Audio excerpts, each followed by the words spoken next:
عرب سمٹ جو کہ دوحہ کی طرف سے ایک ایمرجنسی میٹنگ کال کی گئی اسرائیل کے دوحہ پہ اٹیک کے بعد کہ تمام مسلم لیڈران آئیں اور بریفنگ دیں اور بتائیں کہ کیا حکمت عملی اپنایا جائے۔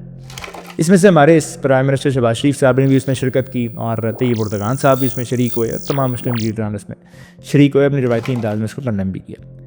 شہباز شریف صاحب کی طرف سے ایک بڑی زبردست بات کی گئی، انہوں نے کہا جی کہ ایک جوائنٹ ٹاسک فورس بنائی جائے، اس کا کام یہ ہو کہ اسرائیل کو اس سے ڈیٹرنس شو کروائی جائے مسلم ورلڈ کی طرف سے۔ سننے میں بڑا اچھا آئیڈیا، یقین کریں ہماری دلی خواہش ہے، لیکن حقائق اس سے بالکل مختلف ہیں۔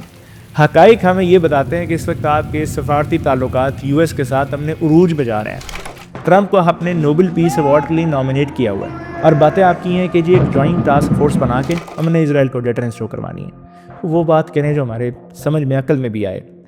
طیب اردگان ترکی کی طرف سے بھی کچھ اس طرح کی اسٹیٹمنٹ سامنے آئی کہ جی اکنامک ڈیمیج دیا جائے اسرائیل کو، اکنامکلی اسکویز کر دیا جائے۔ حقائق یہ ہیں کہ 2023 میں ترکی اور اسرائیل کے درمیان میں 7 ارب ڈالر کی ٹریڈ ہے۔ 7 اکتوبر کے جنگ کے بعد بھی ان دونوں، ریاست تو نہیں بولیں گے، اسرائیل اور ترکی کے درمیان میں اکنامک ریلیشن شپ قائم تھا۔ ابھی 3 ہفتے پہلے ترکی نے اپنی ایئر اسپیس بند کی ہے اسرائیل کے لیے، اور باتیں ہماری یہ ہیں کہ جی اسرائیل کو ڈیٹرنس شو کروائیں گے۔